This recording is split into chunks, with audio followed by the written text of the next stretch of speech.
का स्वागत करते हैं।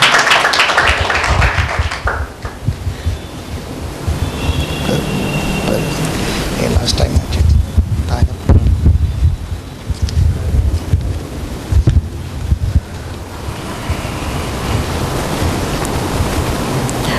हालेलुया।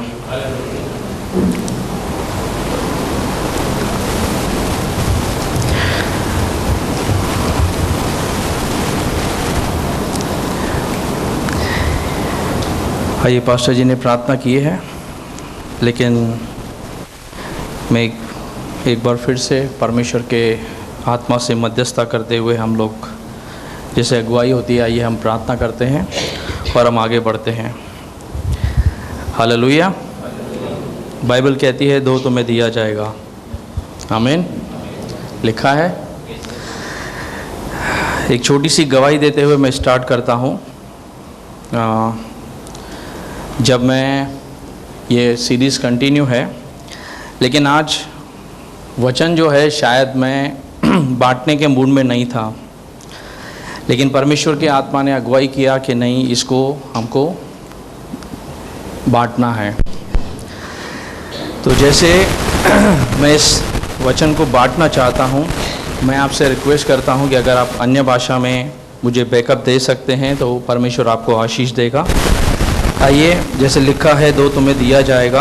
अगर प्रभु का आत्मा आपको अगुवाई करता है तो आप प्रार्थना के अंदर प्रभु के सामर्थ को और उंडेले जाने के लिए मेरे साथ प्रार्थना कर सकते हैं। प्यारे पिता परमेश्वर, तेरे नाम को ऊंचा उठाते हैं खुदावन। हम जानते हैं परमेश्वर के तेरा कलाम जो है पिता परमेश्वर, वह अनादि काल से अनंत काल तक पिता परमेश्वर, वह पिता हर एक जो बिंदु भी है पिता, जब तक वह पूरा नहीं होता वह टलने वाला नहीं प्रभु जी। उसके अंदर जीवन है पिता परमेश्वर। लिखा गया है प्रभु, तेरा वचन दुधारी तलवार से अधिक चोखा है पिता परमेश्वर। वह हृदय की भावनाओं को जानता है, वह गांठ गांठ गूथे गूथे को अलग करता है। इसीलिए परमेश्वर हम प्रार्थना करते हैं कि तेरा आत्मा का सामर्थ्य जो है प्रभु जी, जैसे वचन में लिखा है, निर्बल कहे मैं हूँ बलवान पिता परमेश्वर।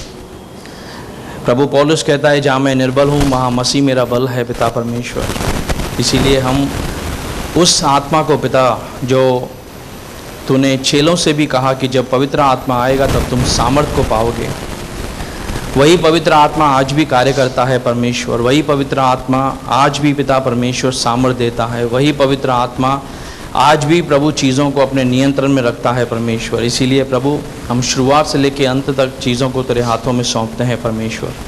हम दुष्ट की सारी युक्तियों को कैंसिल करते हैं यीशु के नाम से पिता परमेश्वर। और हम प्रार्थना करते हैं प्रभु जी कि तेरा आत्मा का जो मस्सा है पिता परमेश्वर, वह हम सभी के ऊपर हो पिता परमेश्वर, ताकि प्रभु तेरी इच्छा पूरी होने पाए पिता परमेश्वर। हमें प्रभु बुद्धि से, ज्ञान से, समझ से भर पिता परमेश्वर। हम प्रार्थना करते हैं तेरी आत्मा ने जिस मंशा से जो जहाँ जहाँ वचन दिया है परमेश्वर, वहाँ पर जो प्रकाशन है, जो इनलाइटमेंट है प्रभु, जहाँ वह ज्योति है हमारे हृदय में चमकने पाए पिता परमेश्वर, ताकि प्रभु हम उस पौलुस के समान प्रभु उस गूढ़ बातों को देखने वाले बन जाएं प्रभु जी।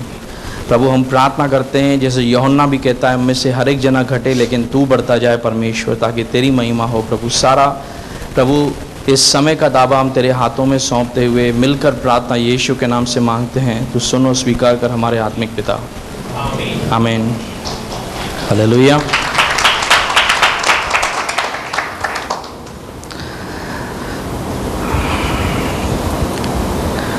आइए हम प्रेरितों के पुस्तक में चलते हैं, जहाँ से हम लोग देख रहे थे कि अगर आपको याद होगा अगले सप्ताह के अंदर तो हम इस विषय में बात कर रहे थे कि जब यीशु का पुनरुत्थान हुआ था और जितने सारे यीशु के चेले थे वे यीशु के साथ 40 दिनों तक उसके साथ बातें कर रहे थे। यीशु मसीह उनको बता रहे थे।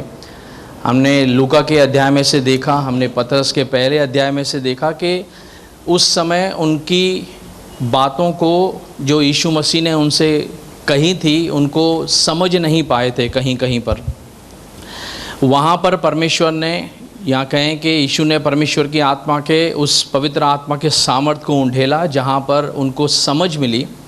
और हमने पढ़ा कि कैसे उनको पवित्र शास्त्र समझने के लिए यीशु मसीह ने उनकी आंखें खोल दी। हालेलुया। और जब यीशु उनसे बातें कर रहे थे, लेकिन वहाँ पर चीज़ों को उस रीति से अब तक चेलों के द्वारा नहीं समझा गया था। इसीलिए हमने देखा कि यीशु मसीह उनसे कहते हैं कि जब तक पवित्र आत्मा तुमको ना मिले तुम रुके रहना और परमेश्वर के उस प्रतिज्ञा की क्या करना, बाट जोते रहना। जब पवित्र आत्मा आएगा तब तुम सामर्थ पाओगे और तुम उसके बाद मेरे क्या होगे, गवाह होगे। और हमने देखा कि कैसे जो चेले थे, यीशु मसीह बार बार उनसे बात कर रहा है कि मैं कहीं जा रहा हूँ करके, वे आपस में इस बात को सोच रहे थे कि ये कौन सी बातें हैं जो वह कह रहा है, क्योंकि बहुत सारी चीज़ें थी। हमने इस बात को देखा कि जो यहूदी लोग थे उनका सोच ये था कि मसीहा हमारे लिए आएगा और आकर यहाँ पर क्या करेगा, हमें जो यह पीड़ा है, क्योंकि उनका पुराना नियम इस बात को प्रकट कर रहा है कि जब मसीहा आएगा तब सारी पीड़ाएं से छुटकारा मिलेगा और फिर वह अपना राज्य स्थापित करेगा और जहाँ पर वह उनका राजा होगा और फिर जो परमेश्वर है वह उनके साथ फिर से निवास करेगा। यह उनके पास ये धारणा थी। और आज भी जैसे हमने अगले सप्ताह में देखा कि इजरायली इसी आशा में जी रहे हैं कि उनका मसीहा आने वाला है। तो उन बातों को वापस से हम थोड़ा सा और डीप में जाते हैं जहाँ से हमने पिछले सप्ताह छोड़ा था। हम चेलों को, क्योंकि अगले सप्ताह उस विषय को हम कंप्लीट नहीं कर पा रहे थे, तो आज हम कोशिश करेंगे कि वो जहाँ से अगले हफ्ता छूटा था वहाँ से स्टार्ट करते हुए हम आगे चलते हैं। चलिए हम आते हैं यूहन्ना की पुस्तक, उसका 13 अध्याय, उसका 33 पद पढ़ते हैं। हे बालकों, मैं और थोड़ी देर तुम्हारे पास हूँ, फिर तुम मुझे ढूंढोगे। और जैसा मैंने यहूदियों से कहा कि जहाँ मैं जाता हूँ वहाँ तुम नहीं आ सकते, वैसा ही मैं अब तुमसे भी कहता हूँ। अब ये यीशु मसीह अपने चेलों से बात कर रहे थे। उस ये अगले सप्ताह हमने देखा था कि वह उनसे कुछ बात कर रहे थे कि मैं जहाँ जा रहा हूँ, और यही मैंने इज़राइल से भी कहा, यहूदी से भी कहा, और तुम जो मेरे चेले हो मैं तुम्हें भी बता रहा हूँ कि कहीं मैं जा रहा हूँ वहाँ तुम नहीं आ सकते हो। अब इसका 36 पद पढ़िए। शमौन पतरस ने उससे कहा, हे प्रभु, तू कहाँ जाता है? अब पतरस एक सवाल करता है कि तू आखिर कहाँ जा रहा है। इस बात को समझने का प्रयास कीजिए कि उस समय भले पवित्र आत्मा उनके पास था, पवित्र आत्मा का सामर्थ उनके पास था, लेकिन जिस बात को यीशु गहराई तक उनको समझाना चाहते थे, अभी वह चीज़ें उनको उस दृष्टि से या उस दृष्टिकोण से नहीं समझ में आई थी। चेले उसके साथ थे, चेले उसकी सुनते थे, कुछ बातें होती थी जो अद्भुत थी क्योंकि चमत्कार हो रहे थे, परमेश्वर के कार्य दिख रहे थे। यीशु मसीह बार बार उनसे पूछते हैं कि मैं कौन हूँ, वह उनको बोलते थे कि तू परमेश्वर का पुत्र मसीह है। और यीशु मसीह इस बात की गवाही देते हैं कि मेरी पिता के जो आत्मा है उसके द्वारा यह तुम पर प्रकट किया गया है। तो परमेश्वर का आत्मा उनकी सहायता कर रहा था और परमेश्वर का आत्मा उनको ले चल रहा था जहाँ पर उन्होंने अब तक कभी ऐसा देखा नहीं था कि जैसे 10 अध्याय में लिखा है, वे गए और दुष्ट आत्माओं को भी उन्होंने निकाला और बहुत अद्भुत काम किए। लेकिन फिर भी उनको कुछ ऐसी बातें थी जो अभी तक उनके आंखों के सामने क्लियर नहीं थी। पतरस कहता है, तू आखिर कहाँ जा रहा है? हालेलुया। यह सोच जो है, यह आपको बाइबल में जब आप नया नियम पढ़ेंगे, प्रेरितों के काम पढ़ेंगे, आपको हर जगह यह दिखाई पड़ेगी जहाँ तक यीशु मसीह ने अब तक, क्योंकि यह उसके पुनरुत्थान के पहले की बातें हैं। और हमने देखा कि यीशु ने पुनरुत्थान होने के बाद जब वह जैतून पहाड़ पर था या जब अपने चेलों से बात करता है, उस समय उनकी क्या किया, समझ को खोलना आरंभ किया। इसका मतलब जब यह घटना घट रही थी उस समय भी परमेश्वर के राज्य, जो आने वाला परमेश्वर का राज्य है, उसको लेकर चेलों की जो समझ थी वो क्लियर नहीं थी, क्योंकि वह पतरस सामने कह रहा है कि तू कहाँ जा रहा है। अब यीशु उसको उत्तर देता है, यीशु ने उत्तर दिया कि जहां मैं जाता हूं वहां तो अब मेरे पीछे आ नहीं सकता, परंतु इसके बाद मेरे पीछे आएगा। हाँ, अब पतरस उसको कहता है कि तू कहाँ जाता है। यीशु उसको अब भी पजल में, पहेलियों में बात कर रहा है। थोड़ा चीज़ों को समझने का प्रयास कीजिए कि अगर एक चीज़ को साफ रीति से जब तक नहीं समझा गया है तब तक आप हमेशा उलझन में रहते हैं। समझ रहे हैं इस बात को? तो किसी रास्ता, आप नए जगह जाते हैं, आपको रास्ता पूछ पूछ के जाना पड़ता है। तो कोई आपको बता भी दे कि मैं यहाँ से ऐसे जाना है, लेकिन फिर भी क्योंकि हम नए हैं, हम वहाँ पर नहीं गए हैं, हमको बार बार पूछने की ज़रूरत पड़ती है कि हम अपने आप को क्लियर करना चाहते हैं, ऐसा ना हो हम कहीं पर भटक जाएं। यीशु उनसे परमेश्वर के राज्य के विषय में बात कर रहे हैं, लेकिन कितना उन्होंने समझा है ये सब बातें बता रही हैं। आइए हम थोड़ा और आगे चलते हैं। यहाँ तक हमने थोड़ा देखा भी था। हम आते हैं इसका 14 अध्याय 5 पद से पढ़िए।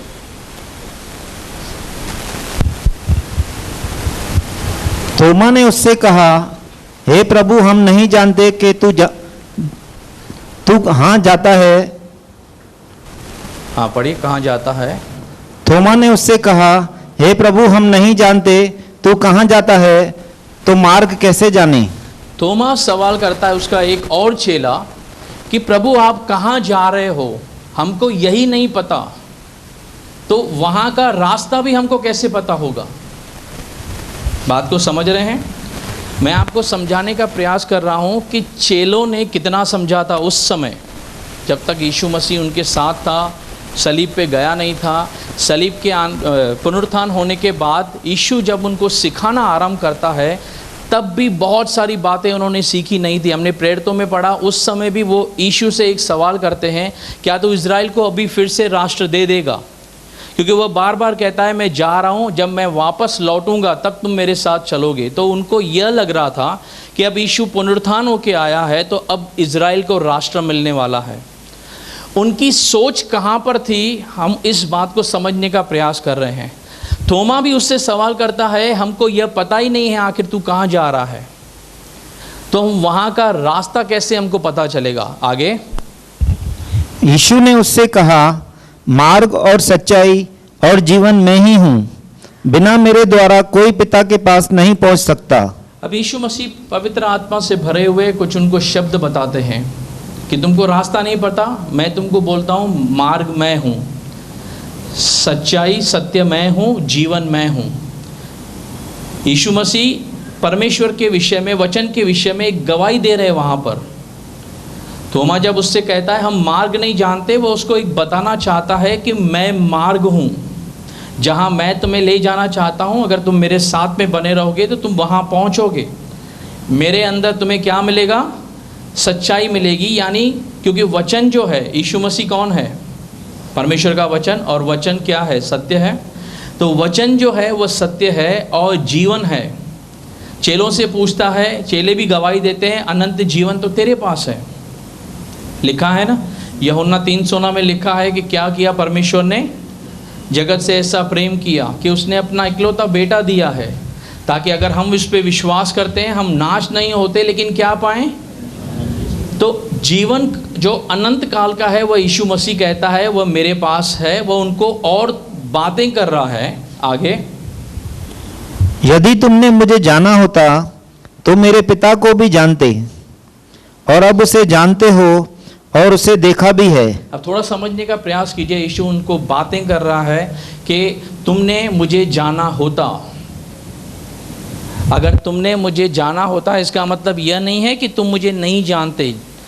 अगर तुमने परमेश्वर के राज्य को समझा होता अब तक, तो तुम मेरे पिता को जानते। आगे लिखा है, और जब तुम उसे जानते और उसे देखा भी है। अब पहला जो वाक्य है, यदि तुमने मुझे जाना होता, वह फिर कहता है उसे जानते हो और उसे देखा भी है। इस वाक्य को ज़रा समझने का प्रयास कीजिए। दो बातें वहीं पर हमको दिखाई पड़ती हैं। वह कहता है कि तुमने अगर जाना होता, आगे कहता है तो मेरे पिता को भी जानते और अब उसे जानते हो। तो इसका मतलब क्या हुआ कि उसी पल वे सबको जान गए थे। हालेलुया। समझिए, मेरा सवाल समझिए। यीशु मसीह जो वहाँ पर कह रहा है, अगर तुमने जाना होता तो मेरे पिता को जानते, और अब उसे जानते हो और उसे देखा भी है। तो अगर उन्होंने उस समय समझ लिया होता तो पुनरुत्थान होने के बाद भी उनके पास सवाल यह न होता कि क्या तू इज़राइल को राष्ट्र देगा। उनका सवाल सीधा होता कि कलीसिया का जो युग है वह कब होगा, और आने वाला परमेश्वर का राज्य जो है अन्य जातियों के विषय में कैसे बातें होंगी। हालेलुया।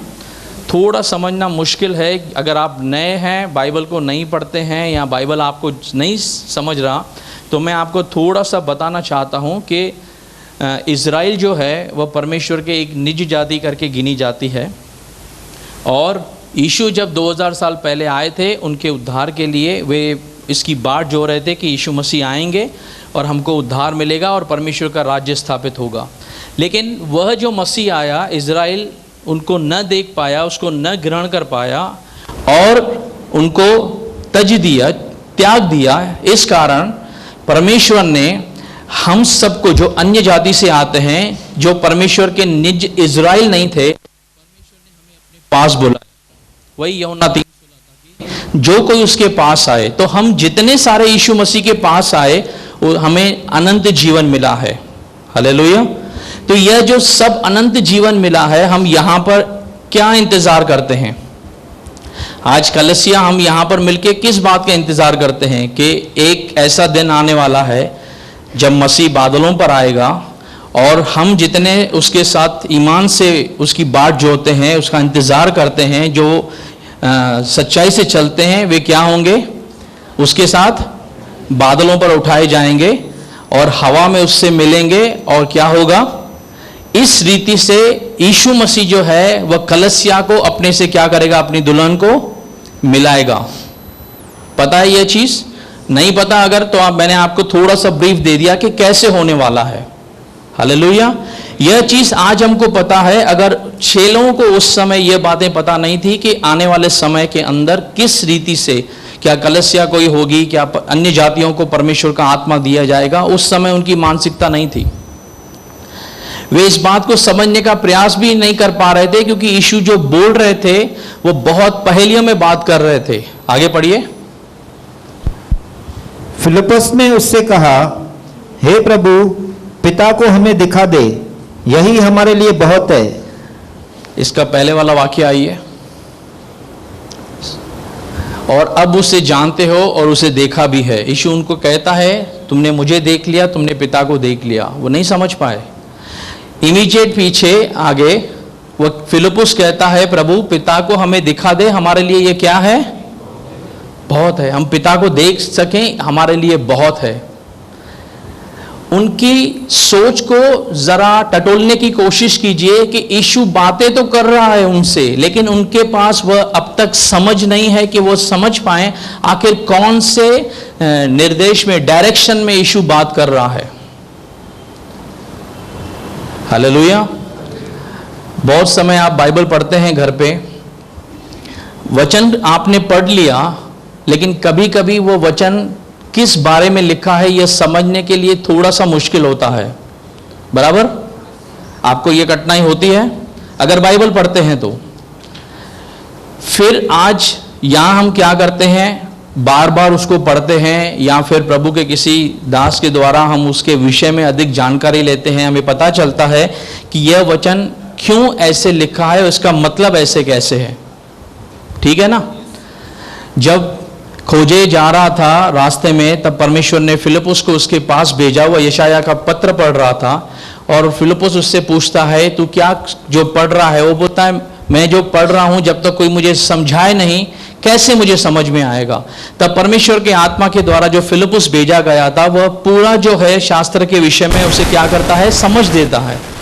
फिर वह कहता है, अब फिर मुझे बपतिस्मा लेने से कौन रोक सकता है? तो समझ रहे हैं, जब तक हम चीजों को वैसे नहीं समझते हैं तब तक क्या होता है? असली जो चेहरा है वचन का, या असली जो मंशा है वचन की, उससे क्या रहते हैं? दूर रहते हैं, उलझे रहते हैं। हालेलुया। यहां वह कहता है कि हमें पिता को दिखा दे, इतना बहुत है। चलिए हम और थोड़ा आगे चलते हैं। हम समझेंगे यहाँ पर कैसी मानसिकता के द्वारा ये आगे बढ़ रहे हैं। 16 अध्याय में आइए, उसका 6 पद से पढ़िए। परंतु मैंने जो ये बातें तुमसे कही है, इसीलिए तुम्हारा मन शोक से भर गया। अब आप इसको थोड़ा अध्ययन कीजिए यूहन्ना का घर पे जाके। यीशु मसीह उनसे बहुत सारी बातें कर रहा है, यीशु मसीह बहुत सारे विषयों में उनसे बातें कर रहा है। वो उनसे कहता है कि मैं कहीं जाऊंगा। उनको आशा है कि यीशु मसीह अपना राज्य स्थापित करेगा। जैसे ही जाने की बातें होने लगती हैं, उनका मन शोक से भर जाता है कि ये क्या हो रहा है। आगे, तो भी मैं तुमसे सच कहता हूं कि मेरा जाना तुम्हारे लिए अच्छा है, क्योंकि यदि मैं न जाऊं तो वह सहायक तुम्हारे पास न आएगा, परंतु यदि मैं जाऊंगा तो उसे तुम्हारे पास भेज दूंगा। अब यीशु उनसे और थोड़ा गहराई में लेके जाते कहते हैं कि मेरा जाना तुम्हारे लिए क्या है, बहुत जरूरी है, क्योंकि मैं जब तक जाऊंगा नहीं तब तक वह सहायक जिसकी प्रतिज्ञा तुम्हें परमेश्वर ने की है वह तुम्हारे पास नहीं आएगा। और यीशु जानते थे कि अगर संसार में चेलों को इसके बाद रहना है तो पवित्र आत्मा, या आज हमको रहना है तो पवित्र आत्मा का एक बहुत बड़ा, या कहें कि पवित्र आत्मा का ही काम है।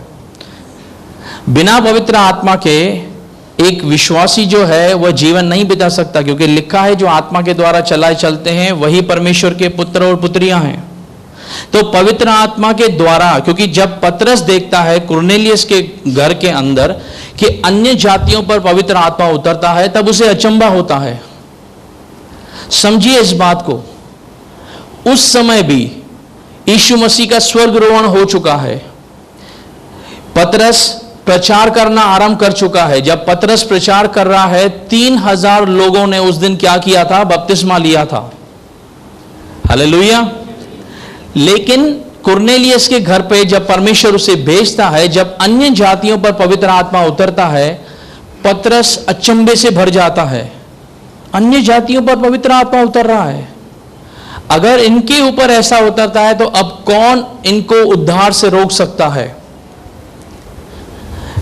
मेरे कहने का तात्पर्य है, अगर पतरस को पहले पता होता कि अन्य जातियों के लिए परमेश्वर ने एक योजना बनाई है, कलीसियाएं इससे स्थापित होंगी, तो उस समय उसको अचरज नहीं होता। वह उसके या किसी भी चेले के माइंड के दूर दूर तक ये नहीं था, उन्होंने समझा नहीं था कि परमेश्वर जा रहा है, पवित्र आत्मा आएगा और एक 2000 साल का अंतराल बीच में आ सकता है।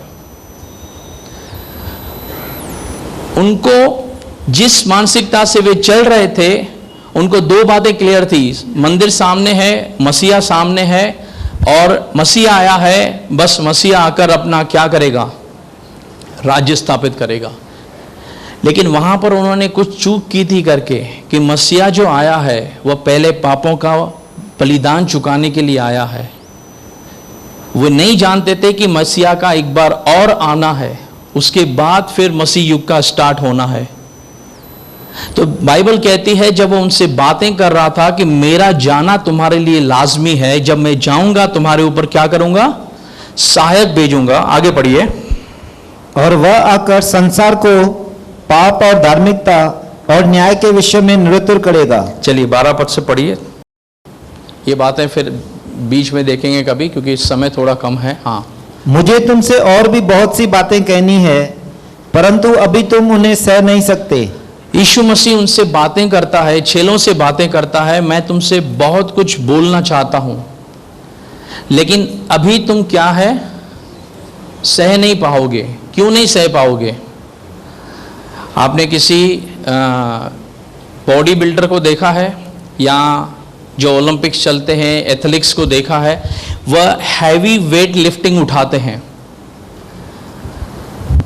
ना, या जब दौड़ लगती है, जो रनिंग करते हैं, आप उनको देखिए, वे एक दिन में दौड़ते नहीं हैं, वे बहुत कठिन क्या करते हैं, पहले बहुत सारा प्रैक्टिस करते हैं। वजन उठाने वाला एक दिन में 100-150 किलो या 250 किलो नहीं उठाता, वह पहले शुरुआत छोटी छोटी चीजों से करता है, फिर जब वहां पर वह थोड़ा सा क्या करते हैं मजबूत बनता है तो उससे ज्यादा वेट लिफ्टिंग के लिए जाता है।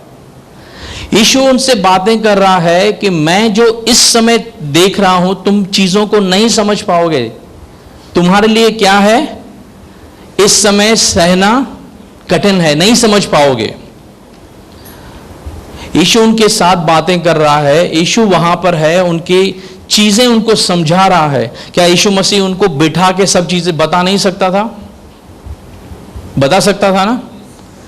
लेकिन क्योंकि उस समय का जो यीशु मसीह ने कार्य पवित्र आत्मा के हाथों में सौंपा था, वह जानता था कि पवित्र आत्मा आएगा, बहुत सारी चीजें तुमको सिखानी है, तुमको सिखलाएगा।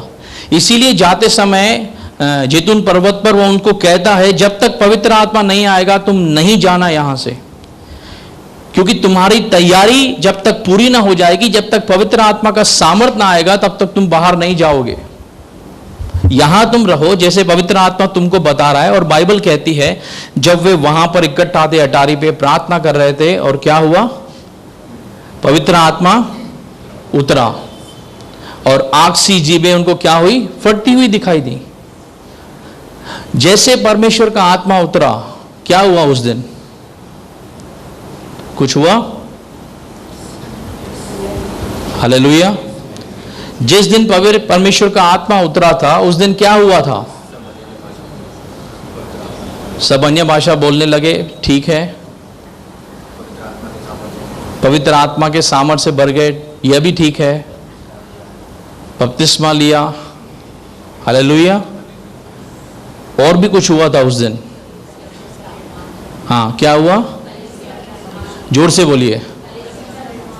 कलीसिया का निर्माण हुआ। किस दिन? जिस दिन पवित्र आत्मा उतरा। हालेलुया। जिस दिन पवित्र आत्मा आकर पूरी रीति से मनुष्य के ऊपर ठहर गया, उस दिन कलीसिया का निर्माण हुआ। परमेश्वर ने अपनी कलीसिया, मैं पतरस को कहता है अपनी कलीसिया तेरे ऊपर बांधूंगा, चट्टान पे बांधूंगा, और नरक के फाटक, अधोलोक के फाटक क्या होंगे? तुम्हारे ऊपर प्रबल न होंगे। वह मंदिर उसे पता था ढहा जाने वाला है। अब मुझे जीवित मंदिर चाहिए जहां पर परमेश्वर का आत्मा आएगा और वहां पर आके ठहरेगा। इसीलिए वह कहता है उनसे कि तुम सह नहीं सकते हो, लेकिन मेरा जाना अच्छा है, वह पीछे आएगा। वह जानता था कि जब पवित्र आत्मा आएगा तब इनके जो कार्य हैं वह समझना भी आरंभ करेंगे और फिर ये परमेश्वर के बातों को समझेंगे। आगे चलिए। परंतु जब वह अर्थात सत्य का आत्मा आएगा तो तुम्हें सब सत्य का मार्ग बताएगा। इस बातों को समझिए, कौन से अभिप्राय से लिखे गए हैं। जब सत्य का आत्मा आएगा तब तुम्हें सत्य का क्या करेगा? क्या करेगा? अगर उस समय उनको सब पता होता तो यीशु मसीह क्यों उसको कहते कि तुम्हें सब बताएगा करके? उन्होंने कुछ चीजों को नहीं समझा था, इसीलिए उनको कहा गया था कि वह तुमको आकर बतलाएगा। आगे, क्योंकि वह अपनी ओर से न कहेगा, परंतु जो कुछ सुनेगा वही कहेगा और आने वाली बातें तुम्हें बताएगा। जो वह सुनेगा वह कहेगा, और कौन सी बातें बताएगा? जो आने वाली बातें हैं, जो तुम नहीं समझ पा रहे हो, वो पवित्र आत्मा आएगा और तुम्हें क्या करेगा? सिखलाएगा। यीशु उन्हें ट्रेनिंग दे रहे हैं, उन्हें एक क्लास में जैसे बच्चे को सिखाया जाता है, उन्हें समझा रहा है कि क्या आगे होने वाला है। चलिए इसका आगे पढ़ते हैं, 18 से पढ़िए। तब उन्होंने कहा, यह थोड़ी देर जो वह कहता है क्या बात है? हम नहीं जानते कि क्या कहता है। वहां पर जब वह कहता है थोड़ी देर के बाद तो मुझे नहीं देखोगे, चेले आपस में बात करता है, यह क्या हो रहा है? यह कह रहा है थोड़ी देर, तो यह बोलना क्या चाह रहा है? समझ रहे हैं? यीशु बात कर रहा है उनसे, और यीशु उनको कह रहा है मैं जो तुमको बताना चाहता हूं तुम अभी नहीं सह सकते हो। वे इस मानसिकता में थे, वे नहीं समझ पा रहे थे कि आखिर आगे होने क्या वाला है। हालेलुया।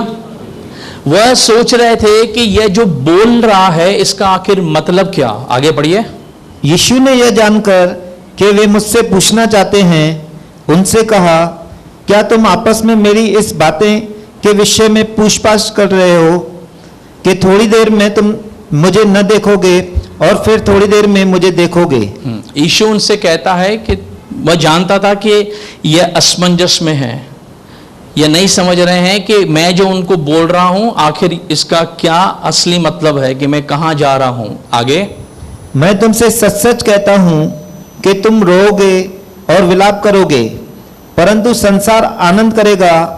तुम्हें शोक होगा, परंतु तुम्हारा शोक आनंद में बन जाएगा।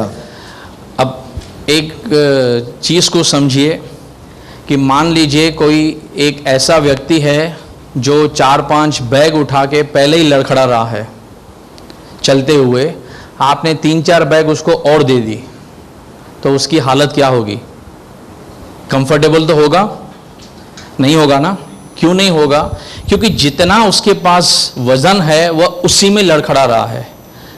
अब हमने उसको 2-3 बैग और दे दी तो वह और अधिक क्या होगा? बोझ में होगा। जितनी बातें यीशु ने उसने अब तक कही हैं वो नहीं समझ पाए हैं। अब यीशु उसको कहता है कि मैं जा रहा हूं, तुम रोगे, विलाप करोगे, संसार आनंद करेगा, तुम्हें शोक होगा, परंतु तुम्हारा शोक आनंद में बदल जाएगा। जो यीशु कह रहा है वह उनके उस समय समझ में नहीं आया था। मेरे कहने का यह तात्पर्य है। हालेलुया। बातें यीशु उनसे कर रहा है, चेले उनको सुन रहे हैं, लेकिन उनके समझ में नहीं आ रहा है कि आखिर कौन सी बात को हम कहां से लें। मैंने आपको बताया था ना, पजल गेम होती है। हम कभी कभी क्या करते हैं, या एक राउंड वाला, स्क्वायर वाला एक कलर वाला क्यूब आता है, बराबर। हम बहुत कोशिश करते हैं लेकिन वो मैच नहीं हो पाता, एक बार बिगड़ा तो। अब जीनियस है, आपने बना लिया होगा, मैंने ट्राई किया है, मैं एक भी नहीं बना पाता हूं। क्यों नहीं बना पाते हैं? यहां से बनाने की करो, वहां से पता नहीं, अरे यहां से फिर ऐसे कैसे हो गया। समझ रहे हैं? यहां पजल गेम जब हमने नहीं देखी है, हम उसको बनाने की करते हैं, तकलीफ होती है ना भाई, होती है ना।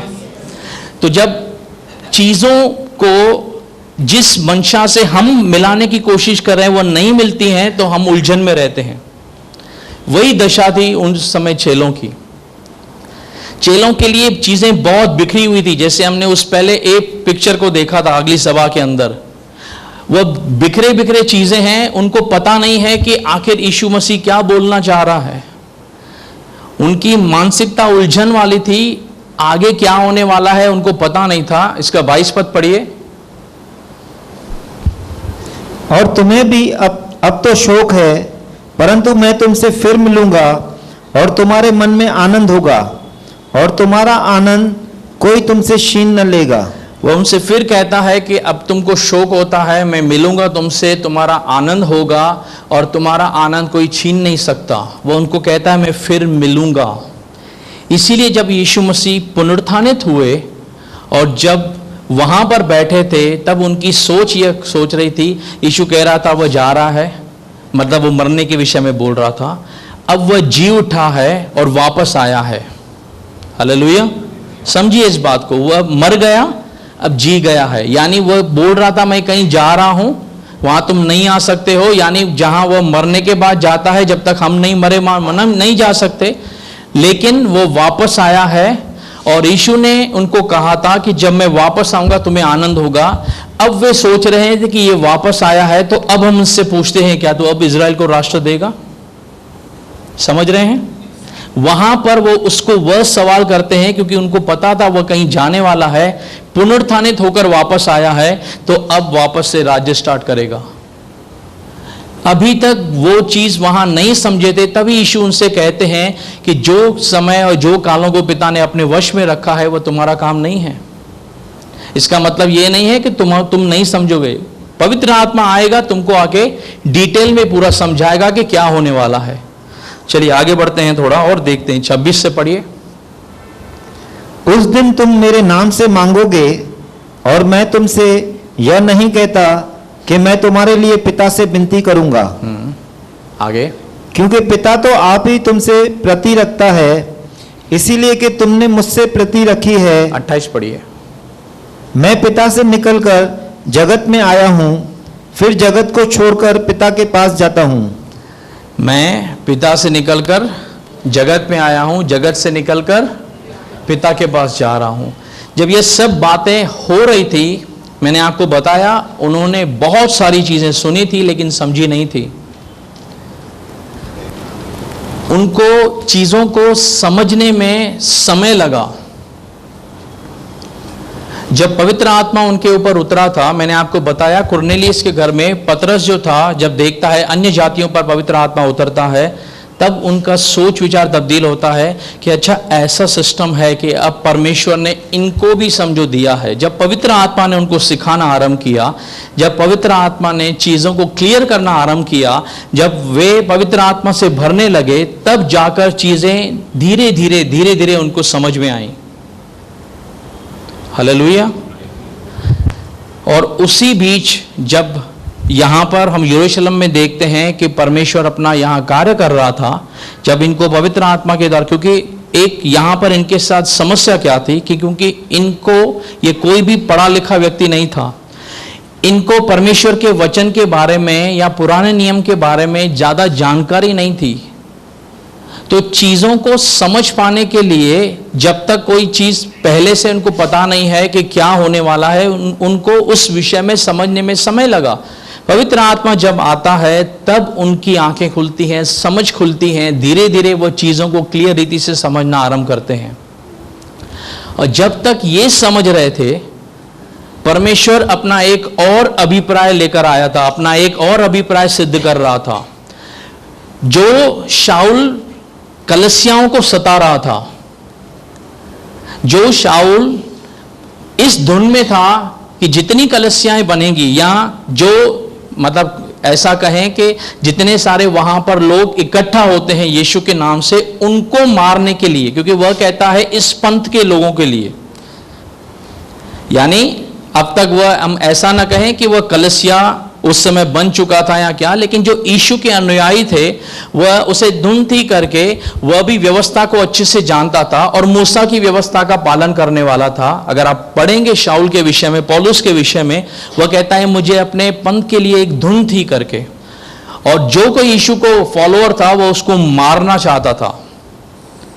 और जब वह जा रहा था इसी अभिप्राय से, तो परमेश्वर अद्भुत रीति से उसके साथ इनकाउंटर करता है। आप जानते हैं कि वह उसकी आंखें बंद हो चुकी थी, फिर परमेश्वर अपना नबी भेजता है, उसकी आंखें खुलती हैं करके। लेकिन जब परमेश्वर उसकी आंखें खोलता है, उसके बाद क्या होता है? यहां पर जो ये चेले थे ये नहीं समझे थे। यहां पर परमेश्वर शाऊल का हृदय परिवर्तन करता है, और जिस मंशा से शाऊल गया था, जो पौलुस बनने वाला था, वह वहां पर क्या कर रहा है, इस बात को समझने का। अब यहां पर एक मैंने आपको चीज बताई कि जो चेले थे उनकी एक सीमा थी, एक सोचने की, एक समझने की शक्ति थी, एक हद तक थी। यीशु मसीह जब तक पवित्र आत्मा भी नहीं आया था वो नहीं समझ पा रहे थे। और बाद में परमेश्वर क्या करता है, डायरेक्ट अपने अभिप्राय को जो है, अपनी मंशा को जो है, वह शाऊल के साथ, वह उसके साथ बांटना चाहता है। अब वह शाऊल का चुनाव करता है और शाऊल का हृदय परिवर्तन होता है और वह पवित्र आत्मा से भरा हुआ अब आगे बढ़ता है। हालेलुया। इसीलिए परमेश्वर कहता है करके, जो अगले हैं वो पिछले होंगे, जो पिछले हैं वो अगले होंगे। जो पौलुस था वह यीशु मसीह के साथ साथ नहीं चला कभी भी। उसको यीशु मसीह ने कभी एक चेले के रूप में नहीं उसके पास में खड़ा था। पतरस हो, यूहन्ना हो, बाकी के चेले हो, वे यीशु मसीह के साथ साथ चलते थे। उन्होंने यीशु मसीह के कार्यों को देखा था, उसकी बातों को सुना था। लेकिन शाऊल ने तो सुना ही नहीं था। सुना था क्योंकि वह तो क्या करता था, उनको मारने वाला व्यक्ति था। लेकिन परमेश्वर का एक अभिप्राय था उस पौलुस के लिए। इसीलिए परमेश्वर क्या करता है, उससे चुनता है अपने एक खास मकसद के लिए। ये मैं थोड़ा सा मैं आपको इसमें ब्रीफ करना चाहता हूँ कि किस रीति से जो पौलुस है, गलातियों की पत्री में आइए, उसका पहला अध्याय, उसका पहले पद से हम पढ़ते हैं। थोड़ा ध्यान से सुनिए क्या हो रहा है। पौलुस की, जो न मनुष्य की ओर से और न मनुष्य के द्वारा वरन यीशु ध्यान से सुनिए, यहाँ पर वह स्टार्ट करता है पौलुस, वह अपने आप के विषय में प्रकट करता है, मैं कौन हूँ? पौलुस, जो न मनुष्य की ओर से जो न मनुष्य की ओर से और न मनुष्य के द्वारा ना ही किसी मनुष्य के द्वारा, वरन यीशु मसीह और परमेश्वर पिता के द्वारा। किसके द्वारा? यीशु मसीह और परमेश्वर पिता के द्वारा, जिसने उसको मरे हुए में से जिलाया, प्रेरित है। जिसने उसको कहां से? मरे हुए में से जिलाया, वह प्रेरित है। अब आप बाइबल को थोड़ा ध्यान से पढ़ना, आपको एक चीज पता चलेगी कि पौलुस जब यह बातें लिख रहा है, उस समय जब पौलुस का हृदय परिवर्तन हुआ, जब पौलुस ने यीशु मसीह के बारे में जाना, तो पौलुस किसी भी चेले के साथ जाके मिला नहीं। पौलुस किसी भी जो कहते हैं प्राचीनों के साथ गया नहीं मिलने के लिए कि मुझे बताओ कि जब यीशु मसीह तुम्हारे साथ था तुमको क्या क्या बातें कहता था, परमेश्वर के राज्य के विषय में तुमको क्या क्या बातें होती थी। किसी के साथ वो मिला नहीं था। जब वह किसी के साथ नहीं मिला था, उसको परमेश्वर की आत्मा ने सारा जो चेलों को सिखाया गया था, परमेश्वर की आत्मा ने वह पौलुस को सिखाया। हालेलुया, समझ रहे हैं बात को? चेले यीशु मसीह के साथ थे, यीशु मसीह उनसे बातें कर रहा था, दृष्टांतों में बातें कर रहा था। वह कहता है अब तुम नहीं समझते, पवित्र आत्मा आएगा तुम्हें सिखाएगा आके। जब तक पवित्र आत्मा ना आए तुम रुके रहना, जब तुम पवित्र आत्मा पाओगे तुम सामर्थ को पाओगे और मेरे उस समय गवाह होगे। यहां तक सीखा। पतरस भी और चेले भी अचंभा करते हैं जब पवित्र आत्मा अन्य जाति पर उतरता है। क्लियर है? इसका मतलब अन्य जातियों के लिए परमेश्वर का एक प्लान है, चेलों ने अभी तक नहीं समझा था। हालेलुया। उसी बीच में जब परमेश्वर इसको चुनता है, इसके पास वह कहता है कि न मनुष्य की ओर से न किसी और मनुष्य के द्वारा मेरा चुनाव हुआ है, लेकिन यीशु मसीह और परमेश्वर पिता के द्वारा जिसने उसे मरे हुए में से जिलाया। वह गवाही देता है कि यीशु मर गया और जीवित हुआ। मैं कौन हूं? कौन हूं? पतरस कौन था? प्रेरित था। यूहन्ना कौन था? प्रेरित था। 12 प्रेरित थे भाई, थे 12 प्रेरित। पौलुस का नाम उसमें है ही नहीं। है? यह खुद गवाही देता है कि मैं पवित्र आत्मा की ओर से क्या हूं? प्रेरित, यानी जिसने प्रेरणा पाई, जो परमेश्वर की आत्मा से डायरेक्ट चुना गया। चलिए आगे पढ़िए। और सारे भाइयों की ओर से जो मेरे साथ है, गलातिया की कलीसियाओं के नाम, परमेश्वर पिता और हमारे प्रभु यीशु मसीह की ओर से तुम्हें अनुग्रह और शांति मिलती रहे। वह कहता है कि मेरा चुनाव जो है वह किसके द्वारा हुआ? परमेश्वर की आत्मा के द्वारा हुआ। ठीक, आप घर में जाके इसको आगे पढ़ सकते हैं, वह आगे कुछ गवाही दे रहा है। हम आइए 11 पद से पढ़ते हैं। हे भाइयों, मैं तुम्हें जताए देता हूं कि जो सुसमाचार मैंने सुनाया है वह मनुष्य का सा नहीं। वह मनुष्य, मेरे अनुवाद में लिखा है, वह मनुष्य के द्वारा रचा नहीं गया है, क्योंकि वह मुझे मनुष्य की ओर से नहीं पहुंचा और न मुझे सिखाया गया, पर यीशु मसीह के प्रकाश से मिला। वह एक बड़ी गवाही यहाँ पर दे रहा है कि जो सुसमाचार मैं तुम्हें बता रहा हूँ वह मुझे किसी भी मनुष्य के द्वारा नहीं मिला। जब हम विश्वास में आए थे तब किसी न किसी मनुष्य के द्वारा हमें गॉस्पेल मिला, सुसमाचार मिला। किसी ने आपको बताया कि आपके पापों के लिए, मेरे पापों के लिए यीशु मसीह का बलिदान हुआ है। यदि हम विश्वास करते हैं कि यीशु हमारे पापों के लिए मर गए, जी उठे, तो हम भी उनके द्वारा उद्धार पाते हैं। किसी मनुष्य ने हमारे लिए प्रार्थना की। वह यहाँ कहता है कि जो मुझे गॉस्पेल मिला है, जो सुसमाचार मिला है, वह किसके द्वारा मिला है? किसी मनुष्य के द्वारा नहीं। किसी मनुष्य ने मुझे बिठाया नहीं सामने कि भाई वह नबी जो आया था उसने भी मुझे नहीं कहा कि अब मैं तुझे गॉस्पेल बताता हूं कि आखिर यीशु ने तुझे क्यों चुना है। नहीं, परमेश्वर की आत्मा ने डायरेक्ट उस शाऊल का हृदय परिवर्तन किया और उससे बातें की, और पौलुस वह बातों की गवाही देता है कि मैंने जो कुछ सीखा है वह किससे सीखा है? पढ़िए, मसीह और के, यीशु मसीह के प्रकाश से मिला। हाँ, नीचे लिखा है but by the revelation of, revelation कौन रिवील करता है? रिवील करना मतलब प्रकट करना। कौन चीजों को प्रकट करता है? पवित्र आत्मा। पवित्र आत्मा के बिना हम कुछ चीजों को नहीं समझ सकते हैं। अब एक चीज को समझिए, पुराने जो चेले थे, यीशु मसीह उनके ऊपर भी जो जो उनसे बातें कर रहा था, किसने उनको आगे सिखाया? पवित्र आत्मा ने।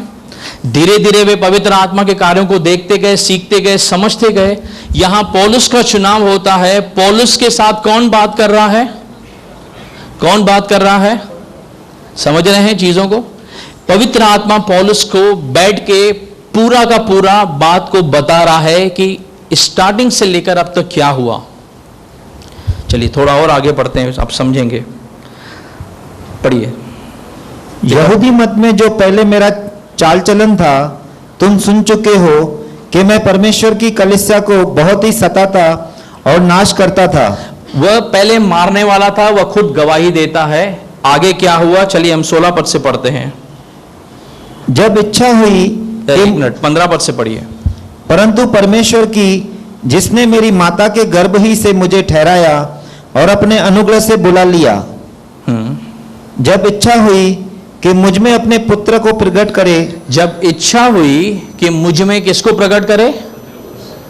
यीशु मसीह को प्रकट करे। आगे, कि मैं अन्य जातियों में उसका सुसमाचार सुनाऊं, तो मैंने मांस और लहू से सलाह न ली।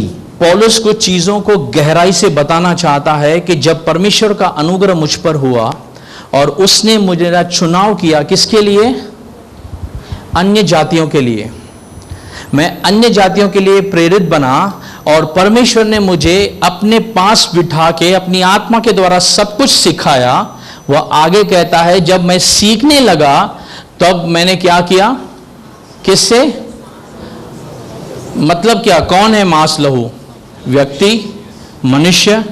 जब परमेश्वर की आत्मा ने डायरेक्ट सिखाया तो फिर मैं किसी भी महायाजक के पास या शास्त्री के पास या किसी चेलों के पास नहीं गया कि क्या जो परमेश्वर का आत्मा बता रहा है वह तुमने ऐसा सुना या सीखा है क्या?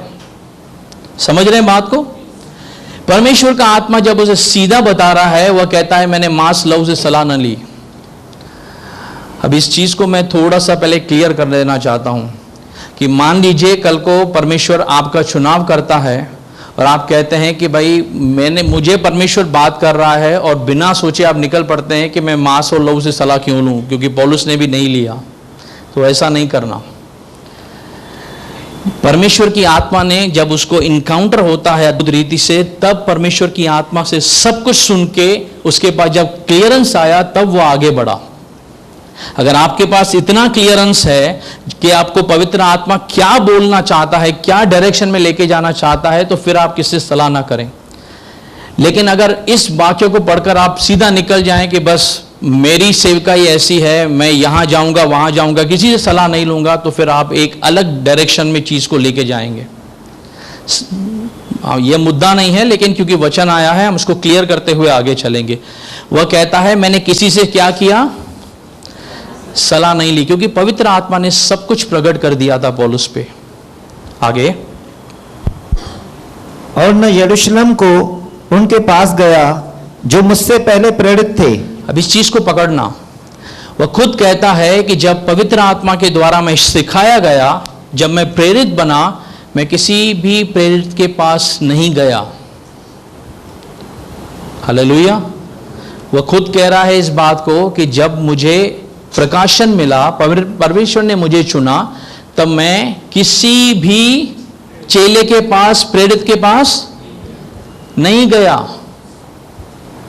इसका मतलब वह चेलों के द्वारा जो कुछ यीशु ने उनको बोला था वह नहीं सीखा। यह डबल कंफर्मेशन हो रहा है। चेलों ने जो सुना था पौलुस को, उनके द्वारा वह चीजें प्रकट नहीं हुई। वह सीधा परमेश्वर की आत्मा के द्वारा सीखता है, परमेश्वर के आत्मा के द्वारा समझता है और वह आगे बढ़ रहा है। वह खुद कह रहा है, आगे बढ़िए। पर तुरंत अरब को चला गया और फिर वहां से दमिश्क को लौट गया। हाँ, वह कहाँ गया? कहाँ गया? अरब। वह चेलों के पास नहीं जाके कहाँ गया? बोलिए, अपने पड़ोसी के बोलिए, अरब गया। अरब कहिए, अरेबिया कहिए। अब अगर आप नेट पे सर्च करेंगे तो आपको पता चलेगा कि यरूशलेम से जो अरब देश है, मान लीजिए उस समय कोई गाड़ियां थी नहीं, चल के जाने का रास्ता था, तो करीबन ऐसा समझ लीजिए कि 5 दिन जो हैं, क्योंकि मैं आज सर्च कर रहा था गूगल पे कि अगर मैं यरूशलेम से बाय वॉक स्टार्ट करता हूं तो 5 दिन लगते हैं। कहाँ पहुंचने में? अरब पहुंचने में। हालेलुया। पौलुस आत्मा के द्वारा सीखकर कहाँ गया? कहाँ गया? क्यों गया? परमेश्वर की आत्मा ने उसे अरब ले, जब यीशु मसीह का बपतिस्मा हुआ तब आत्मा उसे कहाँ लेके गया? जंगल में जाके उसकी परीक्षा होने वाली थी। उसने उपवास किया, उसने प्रार्थना की। परमेश्वर का आत्मा इसको प्रेरित करता है और ये डायरेक्ट अरब को चलता है, तो कुछ तो अरब में होना चाहिए कि नहीं? आइए हम पढ़ते हैं इसका आगे, 4 अध्याय में आइए।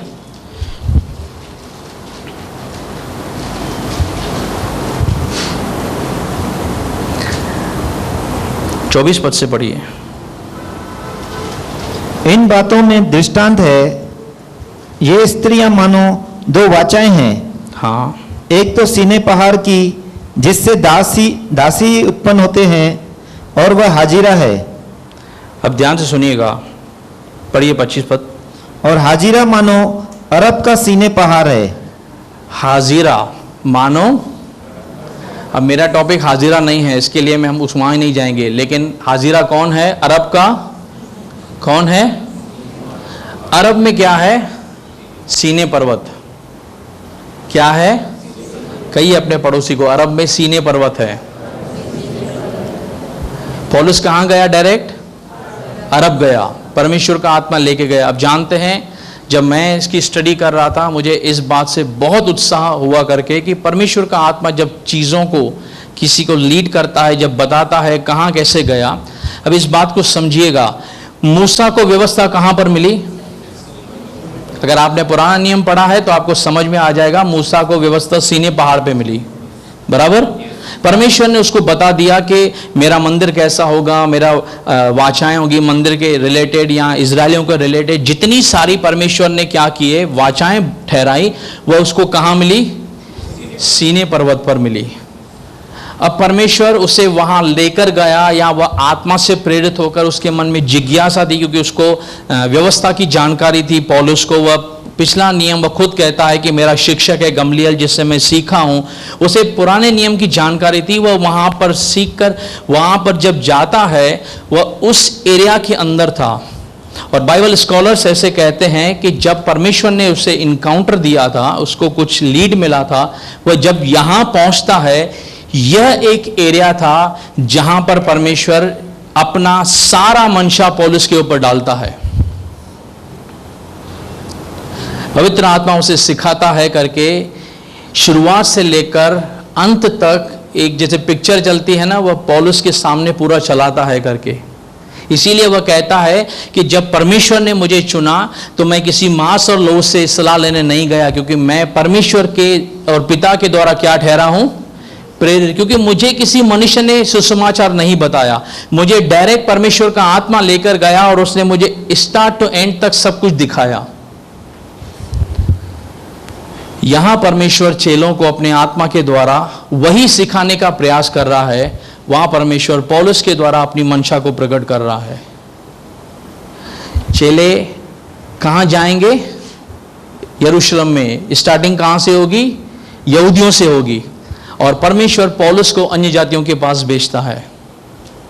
यह है परमेश्वर का एक प्लान जो परमेश्वर ने रखा था, कि कैसे परमेश्वर अपनी बातों को, अपने कलीसिया को आगे लेके जाना चाहता है, कैसे परमेश्वर पौलुस के द्वारा परमेश्वर के विषय में और कलीसिया को और अन्य जातियों तक लेके जाता है करके। हालेलुया। अगर आप बाइबल को अच्छे से पढ़ेंगे आपको पता चलेगा कि पौलुस का भेंट बहुत टाइम के बाद, शायद अगर एग्जैक्टली मैं टाइम पीरियड प्रिडिक्ट कर पाता हूं तो शायद 3 साल के बाद वह पतरस से मिला था। वह ऐसा भी नहीं है कि जब वह इन बातों को सीख लेता है तो सीधा जाता है चेलों के पास और उन्हें बताता है कि मुझे परमेश्वर का आत्मा ऐसा ऐसा कहता है, क्या ये बातें मैं तुम्हारे साथ कंफर्म करना चाहता हूं वैसी है कि नहीं। नहीं। हालेलुया। तो इस बात को जिस मंशा से हम डिस्कस कर रहे हैं वह सीखने का या समझने का हम प्रयास करेंगे कि आखिर उस समय चेलों की मानसिकता क्या थी जब यीशु मसीह इस संसार में थे और उनका पुनरुत्थानित स्वर्गारोहण नहीं हुआ था, पुनरुत्थान हो चुका था। वह वहां तक भी नहीं समझे थे। जब पवित्र आत्मा आया वह चीजों को समझने लगे, बराबर। और फिर परमेश्वर पौलुस के ऊपर भी चीजों को प्रकट करता है। अब मेरा सवाल यह है करके हम वापस आते हैं मत्ती 24 अध्याय के अंदर, जहां से हमने स्टार्ट किया था। अब इस चीज को थोड़ा सा समझने का प्रयास कीजिए। हम यहां पर हैं, मैंने आपको एक व्यू बता दिया। हम वापस से फ्लैशबैक में चलते हैं जहां पर अब तक यीशु मसीह मरे नहीं हैं। यहां क्या हुआ? मंदिर में कलेश हुआ, मंदिर में बहुत सारा कोलाहल हुआ। यीशु मसीह सदूकी फरीसियों के साथ में एक बहुत हीटिंग आर्ग्यूमेंट करके बाहर निकलते हैं। चेले देखते हैं, उससे सवाल करते हैं, देख ये मंदिर कितना सुंदर है, इसकी बनावट कितनी सुंदर है। यीशु उनसे कहता है कि यहाँ पर एक चीज़ भी अपनी जगह पर नहीं रहेगी। उस समय जब वे वहाँ पर सवाल करते हैं जहाँ से हमने स्टार्ट किया था, आइए हम उसको पढ़ते हैं। तीन पद को पढ़िए। और जब वह जैतून पहाड़ पर बैठा था तो चेलों ने अलग उसके पास आकर कहा, हाँ, एकांत में उसके पास आकर उससे पूछते हैं, हमसे कहे कि ये बातें कब होगी और तेरे आने का और जगत के अंत का क्या चिन्ह होगा। अब वे उनसे पूछते हैं कि ये बातें कब होगी, तू जब कहता है बार बार मैं जा रहा हूं तो तू वापस कब आएगा, और जगत के अंत का क्या चिन्ह होगा करके। मैंने आपको कहा था कि अगर हम इसको ग्रीक ट्रांसलेशन में लेकर जाएंगे वहां पर इसके लिए एक पर्याप्त मात्रा में शब्द दिया गया है। अब मेरे पास चूंकि मैंने वो क्या कहते हैं कि स्लाइड स्क्रीनशॉट नहीं लिया था, अगर नेक्स्ट मीटिंग में हुआ तो मैं ले लूंगा, लेकिन यहाँ पर एक शब्द दिया गया है जहाँ जगत लिखा हुआ है ना, वहाँ ग्रीक भाषा के अंदर एक वर्ड है और वो वर्ड है एओनियोस। समझिएगा इस बात को, एओनियोस, जिसका मतलब है इंग्लिश में उसका ट्रांसलेशन है एज, जगत नहीं, the end of the age. इसका मतलब वो उनसे सवाल कर रहे हैं कि तू कह रहा है मैं जा रहा हूं तो वापस कब आएगा, और यह जो युग चल रहा है यह कब समाप्त होगा और मसीह का युग स्थापित करेगा तू आगे, क्योंकि तू मसीह आया है, और कब मसीह का युग स्थापित करेगा। मैं फिर से आपको एक चीज कहता हूं, जहां हम खड़े हैं वहां पर चेलों की मानसिकता क्या है? उन्होंने कुछ समझा है? जो मैंने आपको एक्सप्लेन किया उन चीजों को समझिए। उन्होंने कुछ अभी तक समझा नहीं है। जिस व्यक्ति ने कुछ समझा नहीं है वह व्यक्ति जानता नहीं है कि क्या है अन्य जातियां, क्या है कलीसिया, वह कलीसिया को लेकर क्या सवाल करेगा, वह कैसे यीशु से के पास जाएगा करके वह उसको पूछेगा करके तू कलीसिया को लेने कब आ रहा है। उसे पता ही नहीं है कलीसिया क्या होगी, उसे पता ही नहीं है कि परमेश्वर का प्लान है अन्य जातियों के लिए। वह आकर उससे कैसे सवाल कर सकता है कि तू कब लेने के लिए आएगा।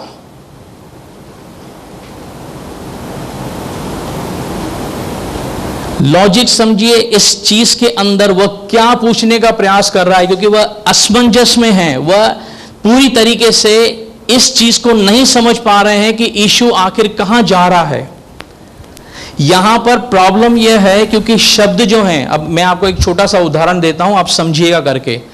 पानी कैसा शब्द है? वाटर, बराबर। सुना है आप सबने, पानी पीते हैं, पानी पीते हैं। पीने का भी पानी होता है, कपड़े धोने का भी पानी होता है। जो नालों में पानी बहता है उसको क्या कहते हैं? पानी कहते हैं। मटके के अंदर जो पानी है वह किस कार्य के लिए यूज करते हैं? मान लीजिए कोई आपको कहता है पानी का गिलास भर के आओ, तो आप कहां से भर के आओगे? मटके से? मैंने तो नहीं कहा आपको मटके से लेकर आओ, कहा क्या? लेकिन आपको पता है, मेरी परिभाषा आप समझ रहे हैं कि पानी पीने के लिए मांग रहा हूं तो कहां से लेकर आएंगे? मान लीजिए आप घर में काम कर रहे हैं, आपके मां ने या किसी ने कहा जाकर कि यहां पर बहुत सारा कचरा है, एक बाल्टी लेकर आओ, यहां पर गिराएंगे, तो आप मटके से बाल्टी भर के लेकर आएंगे? कहां से लेकर आएंगे? जहां आपने स्टोरेज किया है, बराबर? वह पानी और मटके का पानी, बोलने में पानी है लेकिन दोनों में फर्क है। अब जब बारिश बहुत पड़ जाती है, रास्ते पे पानी भर जाता है, तो हम अमूमन कहते हैं भाई रास्तों पे बहुत सारा पानी है, हालेलुया, वह भी पानी है। लेकिन तीनों पानी जब हम बात करते हैं, तीनों का पानी कहना अलग अलग बात को दर्शाता है। कुछ समझ रहे हैं? क्या आप रास्ते वाले पानी को भर के कहीं पर गिराएंगे? नहीं। या मैं कहूं करके आप किसी को पानी दो, तो आपने टांकी में से डायरेक्ट खोलकर उसको पानी देंगे? मटका पूरा का पूरा जाकर उलट देंगे? कहने का तात्पर्य यह है कि जब हम शब्दों का इस्तेमाल करते हैं, वह शब्द कहां और कैसे इस्तेमाल करते हैं, यह सराउंडिंग्स पे निर्भर करता है। जब मैं आपको कहता हूं, मान लीजिए ये यहां पर बॉटल रखी है, ये किस मंशा से रखी है कि प्यास लगेगी तो ये पिएंगे, यह पानी प्यास बुझाने के लिए है। तो जहां पर यह चीजें, जिस अभिप्राय से सवाल पूछा गया है, हम उसके सराउंडिंग को समझे बिना अगर उन चीजों को अपने सोच विचार से उसको क्या कहते हैं अर्थ निकालेंगे, तो वह अर्थ गलत गिना जाएगा। जिसने समझा नहीं है, कोई कलसिया है जिसने समझा नहीं है यीशु मसीह अन्य जातियों के पास कोई योजना लेकर आया है, वह कलसियाओं को लेने के लिए सवाल कैसे पूछ सकता है? हालेलुया। और अगर वह पूछ रहा है और आपको लगता है ऐसा, आप मुझे इस बात को बताओ आकर कि कैसे वह यहां पर सवाल कर सकता है। समझ रहे हैं बात को?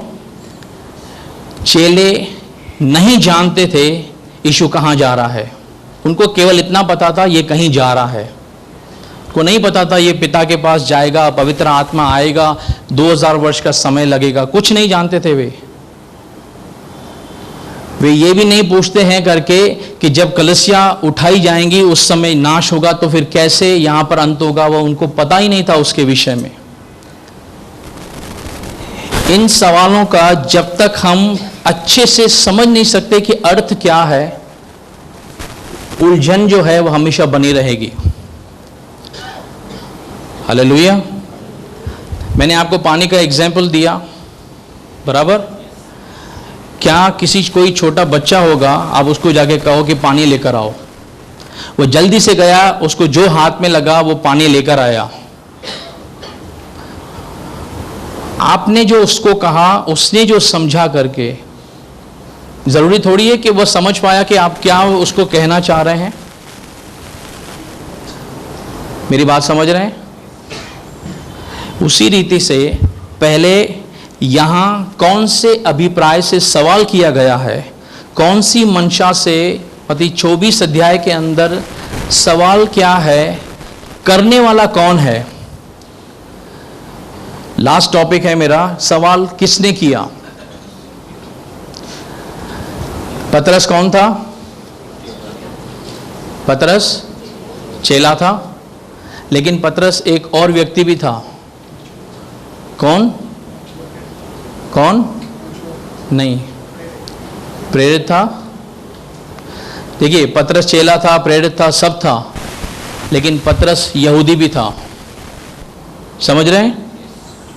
पतरस का चेला होना अलग बात है, लेकिन बैकग्राउंड उसका यहूदी से आता है। तो जब वह सवाल कर रहा है, इस बात को समझने का प्रयास कीजिए, वह एक प्रेरित होकर सवाल कर रहा है या यहूदी मानसिकता से सवाल कर रहा है।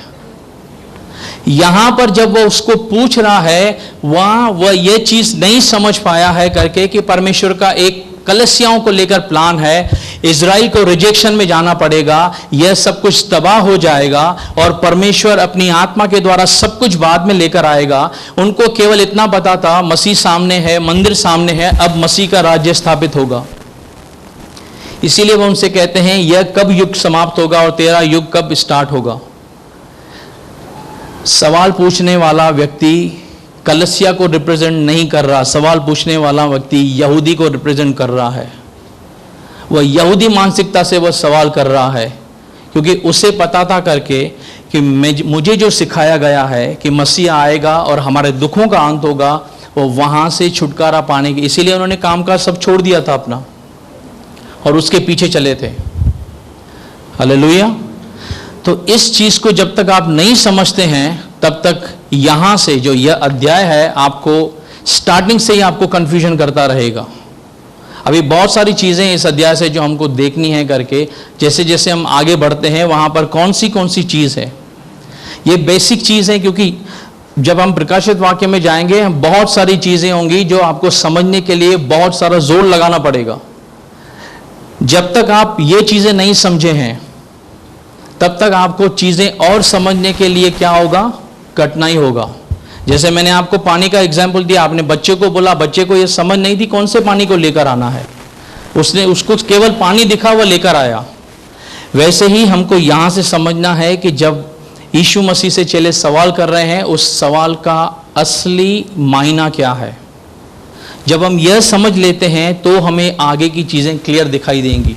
यह क्लियर नहीं है, आपको आगे का जो चीजें हैं वह क्लियर नहीं दिखाई देंगी। परमेश्वर का एक प्लान है, उसको समझिए। हालेलुया।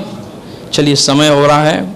मैं आखिरी समरी जो है, क्योंकि जैसे नेक्स्ट स्टेप परमेश्वर कैसे अगुवाई करता है, मेरा जो मेन आपको बताने का तात्पर्य यह था, जो मैं आपको बताना चाहता था कि जितने सारे चेले उस समय यीशु मसीह के साथ चल रहे थे, उन्होंने आने वाले परमेश्वर के प्लान को उस समय जाना नहीं था।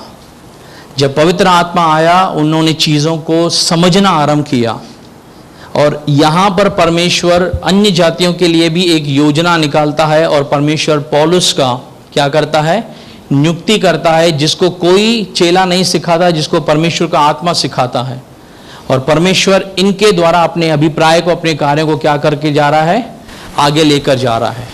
तो जब हम यह सब चीज़ें सीखते हैं तब हमको पता चलती हैं कि पौलुस का क्यों एक रोल आता है आगे चलकर, क्यों, कहाँ पौलुस कुछ ऐसा समझ पाया था जो चेलों को यीशु मसीह ने कभी अपने सामने खड़े रहकर बताया नहीं। हम देखेंगे धीरे धीरे जब हम आगे जाएंगे कि पौलुस को परमेश्वर क्यों एक मंशा से सामने बिठा के बातें करता है। हालेलुया। मैं प्रार्थना करता हूं कि जो ये चीज़ें हैं आप समझ पाएं। मान लीजिए आपको कहीं समझने में दिक्कत है, अगर रिकॉर्डिंग है आप वापस से उनको चीज़ों को सुनिए। उसके बाद भी आपको लगता है कि कुछ एरियाज़ हैं जहां पर अभी आपको क्लियरिटी नहीं है, आप बेझिझक आके सवाल कर सकते हैं कि यह चीज़ हमने अब तक नहीं सीखी है। हो सकता है वहाँ पर थोड़ा समय बिताना पड़े, उन चीज़ों को क्लियर करते हुए हम आगे चलेंगे करके। आइए हम प्रार्थना करते हैं। प्यारे परमेश्वर, हम तेरे नाम को ऊंचा उठाते हैं प्रभु। हम तेरे वचन के लिए, तेरे मंशा के लिए, तेरे अभिप्राय के लिए और तेरी आत्मा के लिए पिता परमेश्वर तेरा धन्यवाद देते हैं प्रभु जी। परमेश्वर, हम प्रार्थना करते हैं जैसे तूने कहा कि तूने बुद्धिमानियों से छिपा के रखा लेकिन बालकों पर प्रकट किया। पिता परमेश्वर, तू जिस पर चाहे वह चीज़ों प्रकट करना जानता है परमेश्वर। एक ऐसा समा था परमेश्वर जब बहुत सारा अरसा होने के बावजूद भी ये चीज़ें प्रभु जैसे मैंने नहीं समझी थी प्रभु जी। और परमेश्वर, तू किसी का पक्षपात नहीं करता प्रभु जी।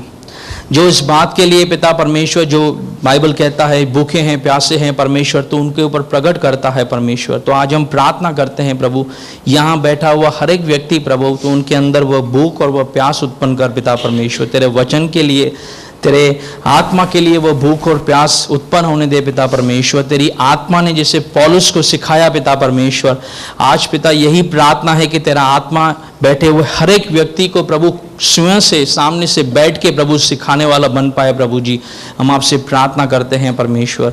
और हम प्रार्थना करते हैं परमेश्वर कि जैसे तेरे आत्मा ने फिलिप्पुस को भेजा प्रभु उस खोजे के पास, वैसे ही पिता हम प्रार्थना करते हैं तेरा शब्द जो आत्मा के द्वारा तूने भेजा है उसको समझने के लिए, उसको और आगे लेके जाने के लिए तेरा मस्सा दे पिता परमेश्वर, ताकि परमेश्वर जो शुरुआत है और जो अंत है कि वह यही है कि प्रभु केवल और केवल इसके द्वारा प्रभु कलीसिया के अंदर एडिफिकेशन आए, बढ़ोतरी आए पिता, और कलीसिया सही डायरेक्शन में आगे बढ़े परमेश्वर, हमारी यही मंशा है प्रभु जी।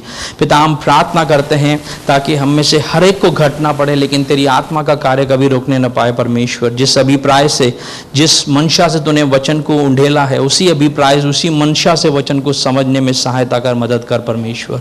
प्रार्थना को यीशु के नाम से मांगते हैं, सुन और स्वीकार कर हमारे आत्मिक पिता, आमीन। प्रभु आपको आशीष दे।